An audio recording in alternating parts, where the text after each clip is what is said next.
Hello, everyone. Welcome. I'm Rajkumari Neogy, and with me I have Sarah Peyton. Hello, Sarah. Hello, Rajkumari, and hello, everyone.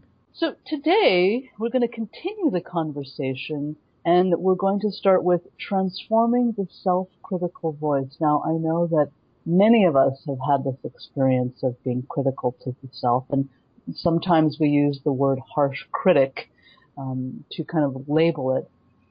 I'm going to hand off the ball to you, Sarah, and have you start us off talking about the brain and where that shows up in the hemispheres. Oh, thank you, Rajkumari. So, if you'll remember from our first presentation, or perhaps if you've heard me speak before about the left and the right hemispheres, you'll remember that we do have two hemispheres. We have one that's on the left side and one that's on the right side, and that they have a different way that they're arranged, that the neurons, the actual neurons, are different in the left and the right hemispheres, that there's an order and structure, sort of like graph paper, in the left hemisphere, and there's a wildness, like Amazonian jungle vines running everywhere in the right hemisphere. So if we come back to the left hemisphere for a moment, the left hemisphere is like graph paper. It's also maybe like an orchard of trees where there are rows and kind of columns.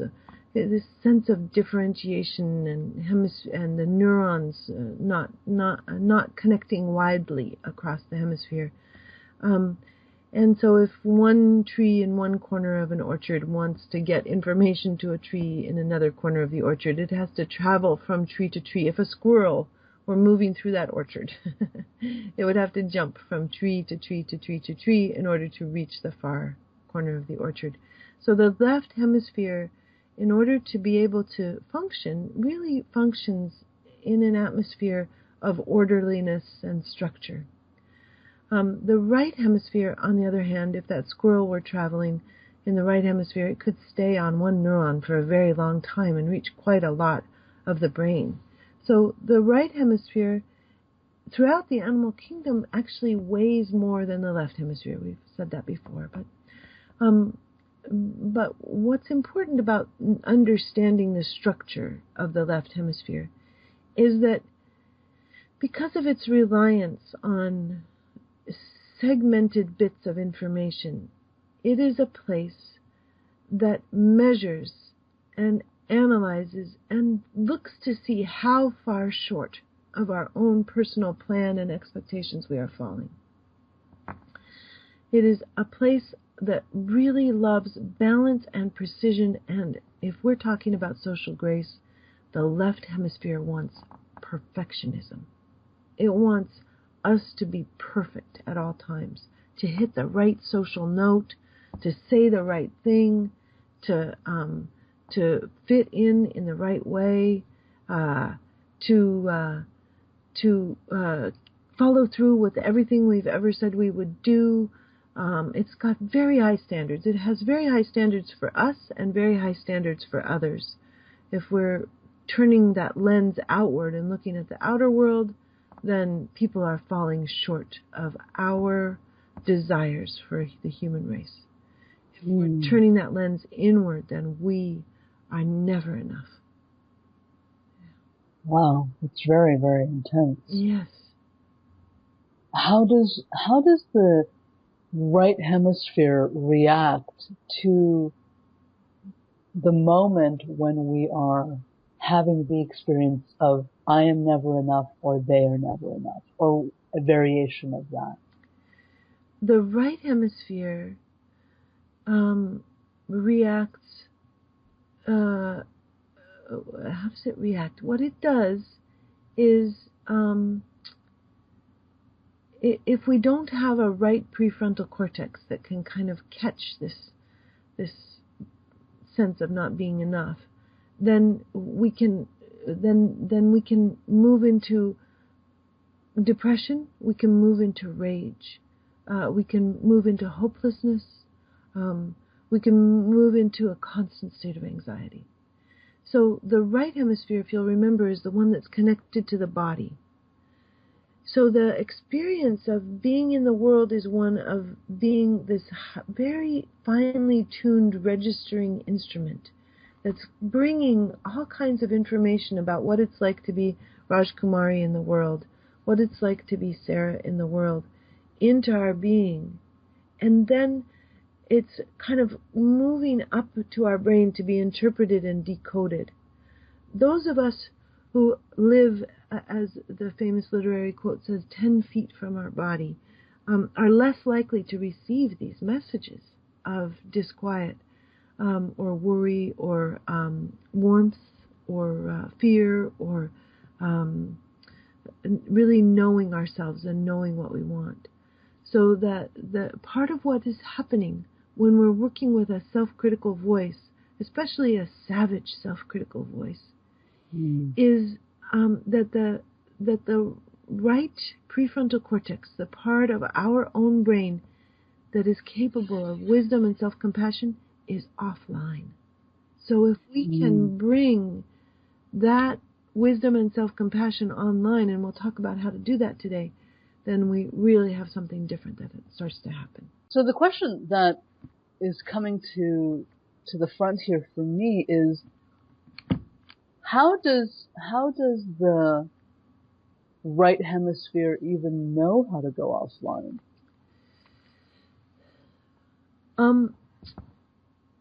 The right prefrontal cortex is an area that is built, grown, reinforced, supported, and nourished by relationship.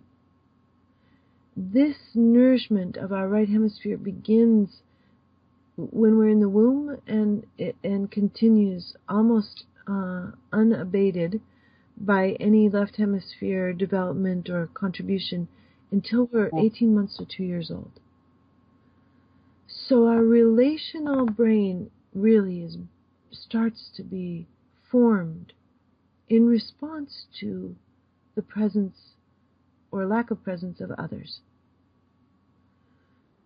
The more that we are held with warmth and compassion in our life, the more awakened our right hemisphere is, our right prefrontal cortex is, and the more ease we have at every moment in our life. This is so interesting. I have a bazillion questions. I'm trying to create a visual and then relate it back to examples in the workplace. Sure.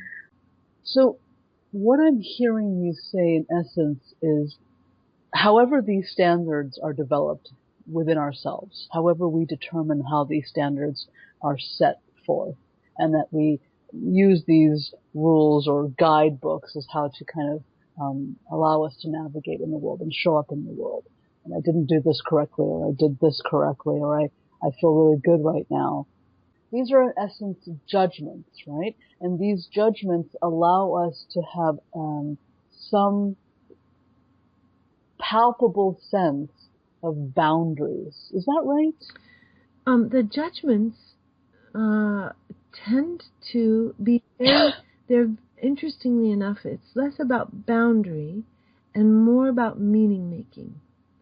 The left hemisphere, left to its own devices, is very bewildered about trying to integrate new information unless it can blame someone. One of my favorite NVC practitioners, Dominic Barter, says that conflict is new information entering a system. Oh, that's fantastic. Yeah. So in the experience of new information entering the brain, if the right prefrontal cortex is not available to do the big picture integration, really put this into the big picture of our lives and our deeper understanding, then the left hemisphere looks for somebody to blame in order to make sense of the new information. So this is where it's absolutely critical in conflict to have an emotional repair. Oh my gosh, yes. Because if that doesn't happen, then this information that's coming in can only be processed through blame. Yes. Until the right hemisphere now has a place of feeling, I don't know if this is the right word, but safe or welcomed to participate in this process, yes. Then the person now is able to literally vacillate away from the single story left hemisphere into the whole picture right hemisphere and begin to attach to themselves Yes. and notice what's going on with them, and then actually kind of calm down, maybe move into the parasympathetic state, and then start to have curiosity about why this person may have the behavior, that they just had. Yes. Yes. And so without the repair, this is the disastrous cycle in the left hemisphere, which is, and this is the journey into severe and prolonged trauma? It seems like this would be. Well, certainly it doesn't provide any help at all in terms of making our lives more wonderful. For example, in a workplace, if you think about workplaces, which I've been thinking about the whole brain workplace as a new goal for all of us. But the left hemisphere workplace, here's a problem that's arising. A report is not turned in on time.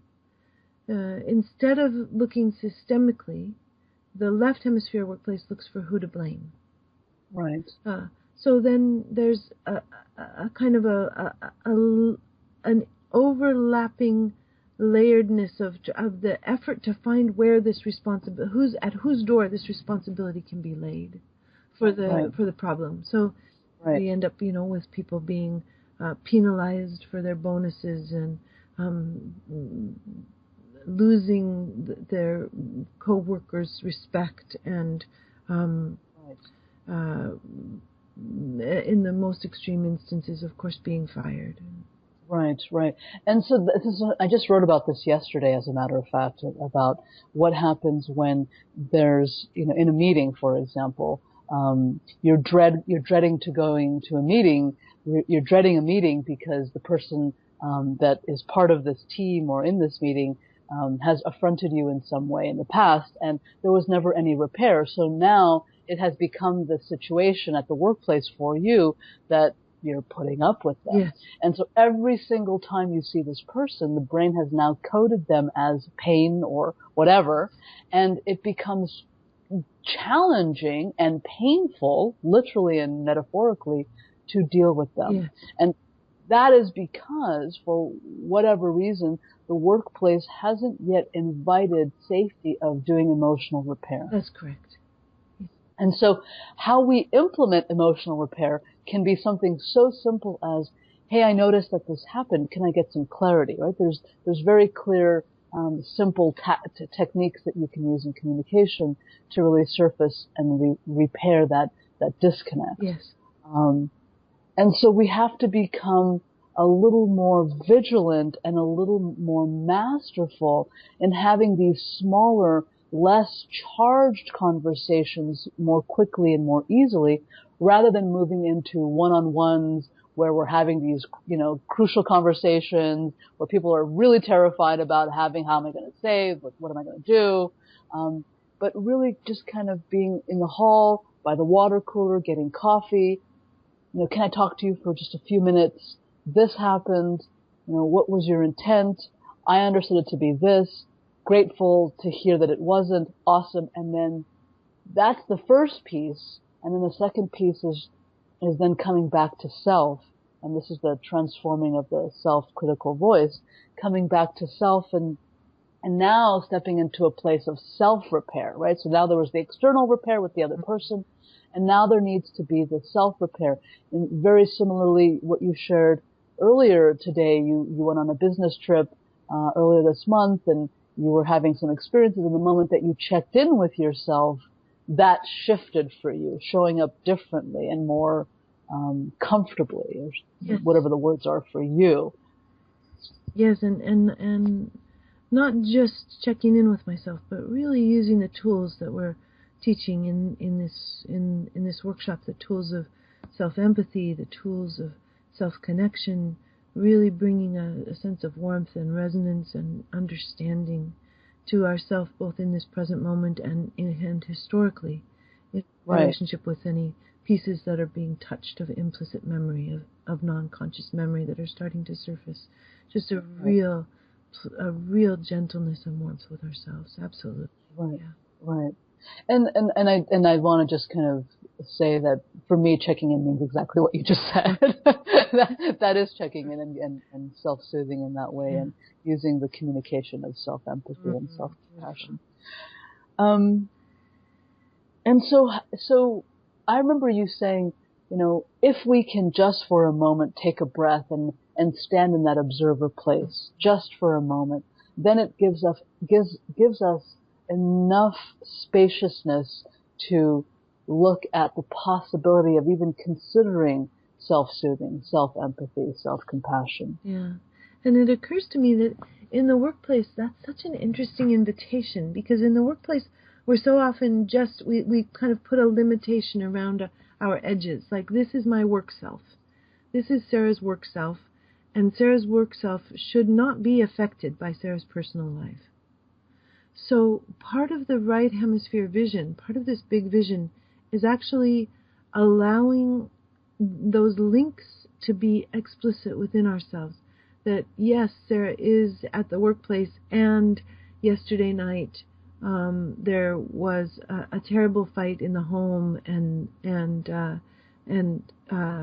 things were thrown, and voices were raised, and hearts are hurting, and there is an impact. There is an effect that Sarah is carrying in the workplace today, not as an excuse, but as a reason for self-compassion, as validation, as a groundedness for understanding the ebbs and flows of our own productivity and effectiveness. Yeah. And to really also underscore that, as I do the work with my clients, and as I run them through the coaching framework, what I have really come to find is that so many others, these patterns that have stabilized in our lives just play out over and over and over again in our workplace. And we're not even aware that that's happening. That's so true. And I just was working with a client who decided to take a break for personal reasons. Something pretty traumatic just happened, and this person, basically the abandonment of his father at 2 was never really addressed in his life. And though he did do some quote-unquote therapy, ultimately it was, that's over with, I'm moving on. Right? Yeah. In our discussions, what he found is that he's only had a job for 2 years his entire life. Interesting. And that this, one of the things that he also said was, before his mother remarried, he, as a young child, and her were a team. And the moment that the new family came in, he withdrew. Mm. And he has had this experience throughout the workplace of teams pushing him out, or him withdrawing from teams over a course of time. Now, this might seem coincidental, it might seem insignificant, but the truth is, from my experience, these patterns are absolutely highlighting what is still running within the self system, right, within you. Yeah. And until that pattern is interrupted with awareness and then with some compassion and empathy reweaving techniques in the brain, can this person then integrate and complete the pattern and move on? Yes.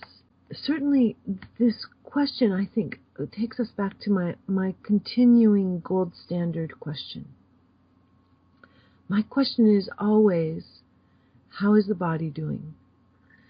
So, for example, if this person were to see this and feel relief, if they're like, oh, this is an interesting thing to see. I understand this. I'm not going to work anymore on it, but I see it. And their body relaxed completely. And then they found themselves experiencing well-being and seeing a shift in the patterns, then they would have done enough. It's like there's no recipe for human healing. What is most important is, what does the body do? What does our body say? And are we experiencing relief from our patterns? That's one of the things I have on my website. Accountability breeds relief. Yeah. Right. So I love that you said there's no recipe for healing, because I agree with that fully. For me, every healing modality is simply permission to make a different choice. And it's just about giving yourself permission to choose differently and show up differently. And certainly, certainly, if we discover a pattern like this, it is incredibly effective to begin to create a bond of empathy with the part of ourselves, with that little 2-year-old one, with the one who lost the sense of teamwork, to be able to go, oh, was this a shock? Do you need acknowledgement? The bottom just fell out of your world. Right. Yeah. So here's something else that's important to know about our self-critical voice, that it can be on automatic. It is a part of we can see this in the brain, that it's a part of what Matthew Lieberman calls the default network. That when we've experienced trauma, and when our right hemisphere, the right prefrontal cortex, is not online in a way that holds us with gentleness and warmth and resonance, then we can have this automatic, recurring kind of cutting ourselves with the razors of our thoughts it'll just go on and on and on. This is what I call the savage default network, and part of research shows that one thing that's effective in transforming the default network is to start a mindfulness practice, particularly a mindfulness practice where we're bringing warmth to the self. So that can be that very easy, just that 3-breath practice of finding the alive place in your breathing, allowing your attention to rest on that alive place in your breathing, and if your attention stays there, then surrounding your attention with warmth. If your attention wanders, addressing your attention with warmth. Hey, attention, thank you for bringing my attention to something that you believe is important or rewarding. Would you be willing to come back to my breath for just a moment here, just for another 2 counts? So just that gentleness with the self that we can begin to practice in such a grounded and straightforward way is something that begins to change the brain and helps to detoxify that automatic savage default network where we're always finding a fault with ourselves. Another way to work with this savage default network is to begin to awaken the insula. The insula is the part of the brain, especially in the right hemisphere, the right insula, that gives us the link between our body sensations and our emotions. So as we begin to track those body sensations, name them, and ask ourselves the gentle question, if this body sensation were an emotion, what would it be? And as we begin to ask that question and say, oh, if that were fear, what is it that I would really be longing for? If I were actually afraid, what would I be longing for? And to maybe take a couple of stabs at guessing. Maybe I'm longing for a world where people treat each other with gentleness. Maybe I'm longing for the clarity and the total insight that I can sometimes have. So as we begin to make these guesses for ourselves, there's a real warmth and resonance and gentleness that begins to enter our daily, moment by moment, thought by thought practice of living. And as we bring that in, we transform those automatic networks. So Rajkumari, thank you. I just wanted to bring those two solid skill-based, offerings of practices we can integrate to the table here in transforming our self-critical voice.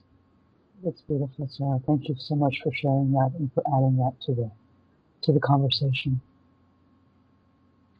So this is a perfect segue now, I think, to talk about the importance of mentorship as we begin to build this practice of mindfulness and this looking towards self and reattaching to self and beginning to speak gently and exploring and discovering what it is that we're longing for and why we're having the feelings that we're having in this moment, whether it's from the present moment or, as you said, from historical evidence.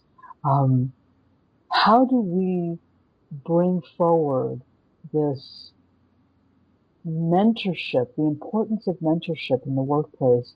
How do we bring that forward and weave it into this conversation of self and into the conversation of others? Join us for our next session to discover the answers to these questions. Thank you very much, everyone, for being with us today.